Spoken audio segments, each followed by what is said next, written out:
Estoy aquí con el maestro Eric Martínez Gutiérrez. Él es psicólogo, egresado de la Universidad Michoacana de San Nicolás de Hidalgo. También estudió la maestría en Derecho y Humanidades y actualmente está cursando el doctorado en Ciencias Jurídicas. Bueno, él está aquí para hablarnos un poquito acerca de su libro que se llama Derecho a la Salud Mental en Michoacán. Nos va a hablar un poquito de su experiencia. Cuéntanos, ¿cómo fue tu experiencia? Buenas noches. Buenas noches. Bien, pues gracias por la invitación. Vengo pues a contarles un poquito del texto que por ahí mencionabas, que es sobre el derecho a la salud mental en Michoacán. Es un pequeño texto introductorio que toma tres ejes centrales, ¿no? La cuestión del derecho a la salud, visto desde una perspectiva tanto psicológica como también con aspectos éticos y de alguna forma pues legales, ¿no? Este texto pues es una construcción de una investigación que surge desde la iniciación de un posgrado, ¿no? Que fue la maestría. Se le da un seguimiento en la parte de ahora, como mencionabas, del doctorado. Este material pues es separado a la cuestión de la tesis doctoral, pero es información que yo he estado recabando durante algunos años referente a la cuestión de la salud mental, desde el concepto de Naciones Unidas, el concepto que si bien o mal establece también la Organización Panamericana de la Salud, y lo que nuestras leyes aquí en México toman en cuenta sobre la salud y la salud mental, y principalmente pues una motivación a la cuestión de Michoacán, ¿no? Al ejercicio que nos toca en este estado, y bueno, también tomando en cuenta algunos aspectos históricos y sociales sobre el origen de la cuestión de la salud mental, ¿no? Por ahí hablo también un poco de este concepto social de la locura, que básicamente o clínicamente no es correcto, pero por ahí hacemos una anotación de que es una perspectiva que es totalmente desde una función pues social, ¿no? Le damos un enfoque interdisciplinario, o eso es lo que hago en este pequeño texto, que si bien surgió como un manual que tenía la intención de dar una introducción a esta perspectiva jurídica sobre la salud mental, sobre los tratamientos, el seguimiento, los derechos que estas personas usuarios tienen, ¿no? Hablamos un poquito de la cuestión institucional, sobre estas perspectivas del encierro y demás, ¿no? Entonces es una aportación, o sin embargo es algo que de alguna forma lleva a cabo pues un análisis sociohistórico, psicológico, psicoanalítico y un poquito psiquiátrico, una psiquiatría desde el aspecto más crítico, ¿no? Como estas versiones o cuestiones de cómo ha surgido todo este cambio de paradigmas, y que de alguna forma pues hoy en día también es uno de los temas relevantes a tomar, ¿no? También se organiza una cuestión sobre los derechos humanos, si bien es un tema que actualmente está como muy emergente, y que sé que yo también está ligado a cuestiones psicológicas, ¿no? En la cuestión del tratamiento, en los consentimientos informados, y la perspectiva inicial pues es también como ver esta parte de la salud mental desde un aspecto, como tú lo mencionabas, también desde la perspectiva del humanismo propiamente, ¿no? Al final de cuentas estamos trabajando con seres humanos, las o los soles, e integra esta serie de capítulos relacionados a este ámbito, ¿no? Y que cierra finalmente con un análisis de la legislación hasta ese momento, de la integración de la salud mental en Michoacán, ¿no? Y tiene un referente también sociohistórico por ahí. A ver, ¿qué te parece si nos compartes un poquito de cuál fue el concepto o cómo tú lo manejas de salud mental y por qué es importante pues abordarlo desde el derecho? Bueno, cuando yo me integro al campo de la ciencia jurídica, que para mí era un desconocimiento total, la intención fue de decir, bueno, a ver, este concepto de salud mental que yo escuchaba ya en el campo, sí, en la psicología, de donde soy parte también y me formé, el concepto que yo encuentro es sobre un bienestar cognitivo, un bienestar de aportar a la cuestión de tu comunidad, de poder con los problemas cotidianos de la vida, ¿no? Entonces hay como 3 o 4 palabras claves que yo empiezo a cuestionar y digo, bueno, esto sí está, pero en la práctica o en la cuestión clínica, en mi propio trabajo o en mi propio trabajo clínico que me ha tocado de terapia o análisis, yo no tenía como el conocimiento de esto en su totalidad. Empiezo a hacer un bagaje de encontrar información, algunos autores que también cito ahí, como Andrés Ríos Molina, Cristina Sacristán, entre otros especialistas en este campo, empiezo a ver que hay una cuestión sobre la legislación, ¿no? Hay un concepto que de estas organizaciones ONG internacionales, México las toma. Sabemos que desde que en 2011 pues viene la cuestión de los derechos humanos en la Constitución. Yo creo que todos aprendimos eso en la primaria, ¿no? Con las garantías individuales. En ese sentido, yo encuentro que este concepto está implementado en la Constitución, en un artículo 4, y lo que me llama la atención es que habla de aspectos psicosociales. Entonces de ahí es donde se desprende mi interés por la cuestión de saber sobre el derecho a la salud mental y decir, bueno, se legisla, se habla de manera muy normativa. He encontrado cosas en la psicología, el propio psicoanálisis, en una lectura diferente, no la práctica clínica, que yo sé que algunos no están de acuerdo con esto, eventualmente, pero es lo interesante también de este tipo de ejercicio de trabajo e investigación. Y de partir de eso empiezo a cuestionar si realmente existe esto. No solamente el acceso a un tratamiento o a los servicios públicos y privados que están en esta norma, sino que también encuentro que hay aspectos sociohistóricos de la construcción, así como en su momento hemos estudiado casi todos la cuestión de la psicología. También en la parte del derecho empiezo a encontrar cosas que se relacionan. Y digo, pues si habla de que lleves cuestiones a tu comunidad, juegas con los procesos de la vida cotidiana, que ese es un malestar que día a día todas y todos pasamos, pero me empieza a interesar la cuestión de los derechos de las personas, ¿no? Una guía a un centro de salud, no diré nombres ni nada, recuerdo y empiezo a analizar cuestiones y digo, pues sí, estas personas son parte del contexto social, ¿no? Aunque diría por ahí Foucault, bueno, en su momento han sido excluidas. En la parte de la ciencia política, ya como docente en esta facultad, y que claramente también digo, pues trabajo en algunas escuelas privadas, en la parte de la licenciatura en psicología, pues también relativamente encuentro cosas sobre la cuestión de la salud mental, ¿no? En un Thomas Hobbes sobre Leviatán, que habla de ciencia política, donde todo el mundo cree que nomás es como una construcción de elegir al presidente y es cuestión de democracia, ¿no? Dice él que los locos y los niños no tienen una realidad en la cuestión de la presencia del Estado, ¿no? Eso me motiva todavía más a seguir introduciéndome más sobre esta cuestión del derecho a la salud mental. Ahorita que dices, no tienen, bueno, parafraseando un poquito lo que tú dijiste, no tienen una realidad dentro de todo esto. Ajá, en la política, ¿verdad? En la política. ¿Te refieres a que no tienen presencia, así como no tienen capacidad de decidir o a qué te refieres? Exactamente, como que no existe esa capacidad como de conciencia de poder tomar decisiones, ¿no? Es como esta cuestión del voto y estas situaciones que no nos meteremos como en detalles, pero eso detona el concepto de salud mental que yo encuentro y que luego yo en la Constitución encuentro y que luego a partir de un análisis de estos años, ya 2022, que será un cambio, empieza a encontrar todavía cuestiones más interesantes relacionadas a la psicología y al derecho y al propio psicoanálisis, ¿no? Que eso es lo que hago en este ámbito, y que menciona que son modelos comunitarios, ¿no? Esta parte de la psicología comunitaria, esta parte de la intervención interdisciplinaria, holística de diferentes partes, y que además, bueno, también con los colegas y el acercamiento también al propio colegio y otros ámbitos, pues hay dudas sobre estas situaciones, ¿no? A veces, hasta en el qué hacer de la psicóloga o el psicólogo. Los propios derechos que tiene el paciente, los propios que nosotros tenemos, que eso es otra índole de investigación, pero que finalmente en este libro se retoman, y más el aspecto histórico, social, político de nuestro contexto mexicano, ¿no? Desde la época de la colonia, y aquí en Michoacán precisamente, hasta los años 50, 40, ¿no? Los modelos que por ahí luego surgían, también de atención clínica, y la vinculación propiamente, por ahí menciono, de la propia Facultad de Medicina en este ámbito, ¿no? La creación del propio Hospital Psiquiátrico en Morelia, José Torres Orozco. Ok, no sé, a lo mejor yo tengo esta creencia, no sé, ya tú con esta investigación podrás decirme, ¿sabes qué? Estás mal.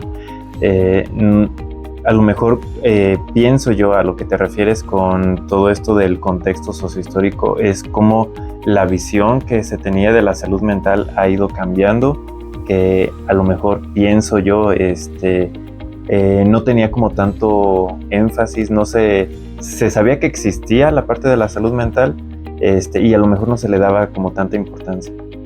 Sí, es precisamente una de las partes que se describen, ¿no?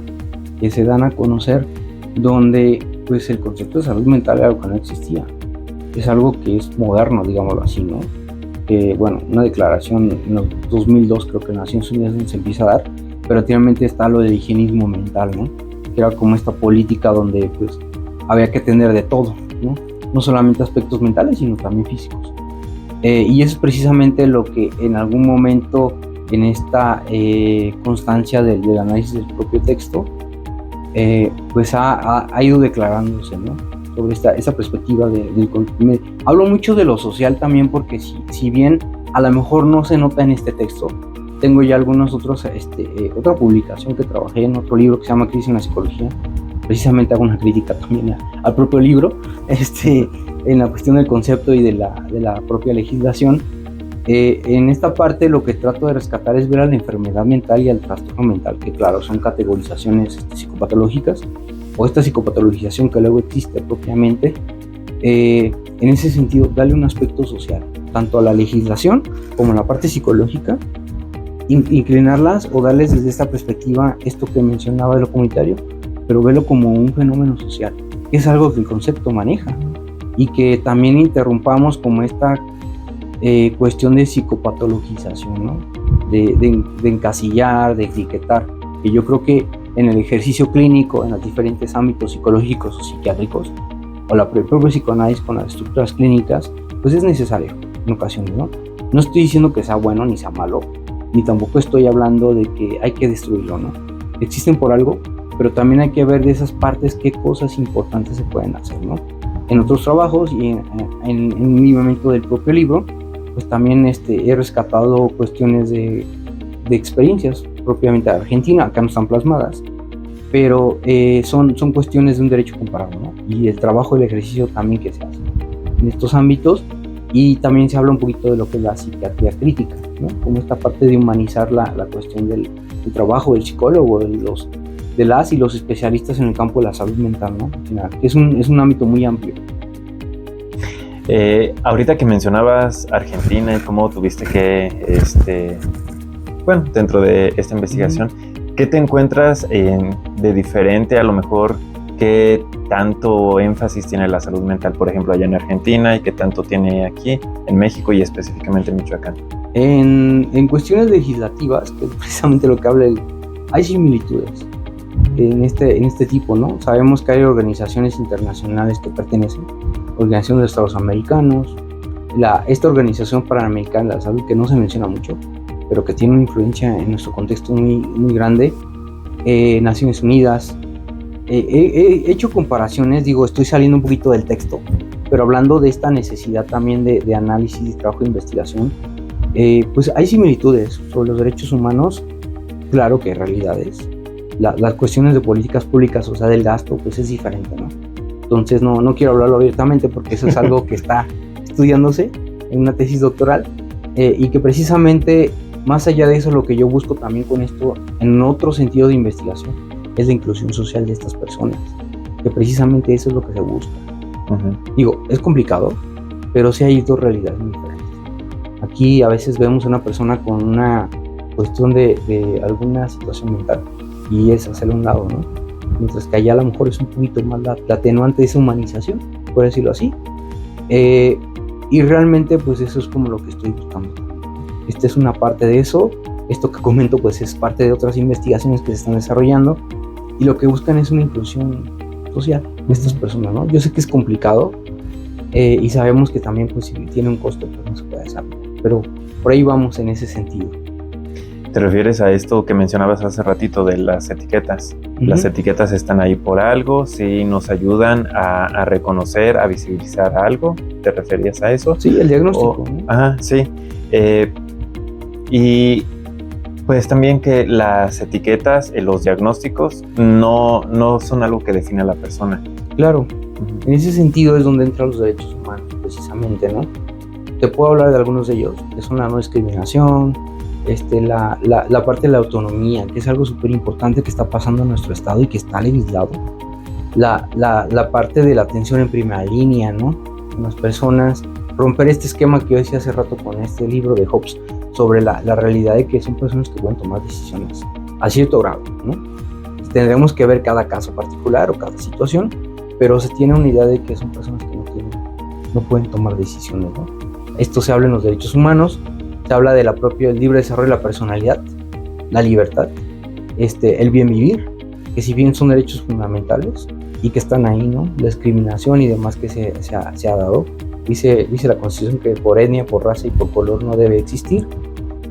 Y hay realidades diferentes, ¿no? Hay temas que derivan de esto y que también he estado observando, no directamente, pero con algunos colegas del ámbito psicológico como jurídico, pues hasta en las cuestiones de la migración, ¿no? Hay textos que relevan esto, hay personas que ya lo han estudiado y que pues, seguramente en un futuro, a partir de esto, de esta aportación pequeña que hago o se hace, surjan nuevos temas liberados también a la época actual, ¿no? En general, para ya ir cerrando esta entrevista, ¿qué es lo que tú esperas que quede como resultado después de hacer esta investigación, después de tu libro? Para mí, en general, es un texto que tiene un lenguaje sencillo.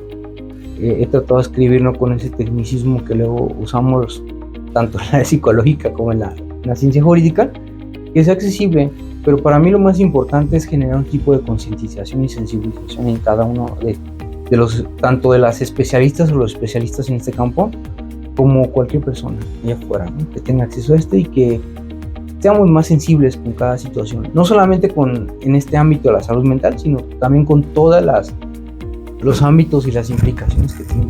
Sensibilizarnos, somos seres humanos, ¿no? Creo que también el ejercicio psicológico, médico y a veces hasta de la propia abogacía, se nos olvida que somos seres humanos, ¿no? Entonces, esa es una peculiaridad. Yo busco también esa parte del conocimiento de estos dos ámbitos y además claramente también el ejercicio sobre la cuestión de que estos seres humanos a veces son un sector vulnerable, como se le llama en el derecho, ¿no? Y sabemos en qué sentido de vulnerabilidad. Sé que habrá quienes me critiquen, habrá quienes digan que no están de acuerdo. Adelante, estoy abierto para las críticas, son constructivas. Me van a decir que hay otros temas más relevantes como la violencia y algunas cuestiones de género, pero también están implicados aquí cuestiones de género, de violencia, ¿no? Entonces, a veces se habla mucho de estas peculiaridades, pero es un ejercicio que de alguna forma se está dando y que para mí es importante darlo a conocer, ¿no? Cada quien tendrá su perspectiva, tendrá su forma de llevarlo, pero es una pequeña aportación a ese mundo de la salud mental en un área muy clínica, sociohistórica o sociojurídica, podemos decirla, con implicaciones psicoanalíticas un poquito, pero que también en el ámbito en general creo que va a servir en otros ámbitos, ¿no? En cuestiones bioéticas, cuestiones del tratamiento, en cuestiones hasta penales, familiares, civiles, ¿no? En este campo, los tribunales, y bueno, con esta experiencia que estamos viviendo en el país. Y hay dos conceptos que se me olvidaba mencionar, que también se implica y se habla del bienestar y de la calidad de vida. Dos cuestiones o dos conceptos que yo trabajo y que bueno, también estoy desarrollando una tesis doctoral que no tienen nada que ver con este contenido, son trabajos aparte, están relacionados, y que son dos cuestiones que el concepto de salud mental yo veo también: calidad de vida y bienestar. Digo, pues son dos cuestiones que donde se buscan o cómo se dan, ¿no? Entonces hay un abanico de oportunidades, hay una serie de cosas que por ahí quienes empiecen a leerlo o a tener acceso a él, espero que sea de su agrado y que van a darse cuenta de estas perspectivas que el día de hoy pues me han dado la oportunidad acá de estar pues llevando a cabo, ¿no? Okay. ¿Qué te parece si invitas a las personas a que lean tu libro?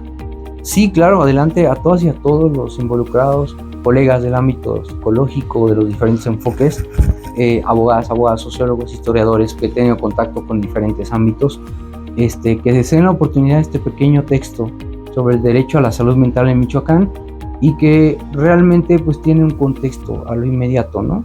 Sé que a lo mejor ya por ahí se me han acercado también personas que están esperando que salga por ahí la obra, ¿no?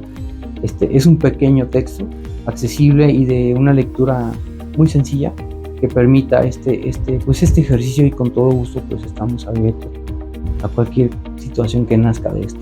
Y se permite la discusión. Claro, adelante. Parece que cada quien tiene su propia perspectiva. Sí, y son bienvenidas. No estamos peleados con nadie, ¿no? O por lo menos yo no estoy peleado con nadie, ni con los abogados, ni con los médicos, ni con los psiquiatras, ni con las personas que usan psicofármacos, que ese es otro tema que por ahí pues, luego después podríamos discutir. No estoy peleado con nadie. Es más bien una apertura, ¿no? En la sensibilización a este tema.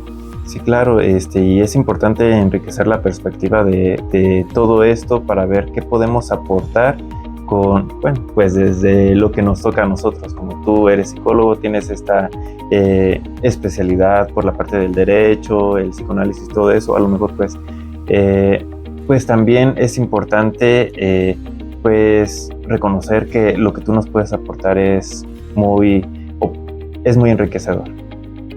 Sí, claro, y que no es un tema nuevo, ¿no? También aclararlo, hay colegas en esos ámbitos que lo han discutido, pero yo creo que la relevancia es llevarlo a Michoacán, ¿no?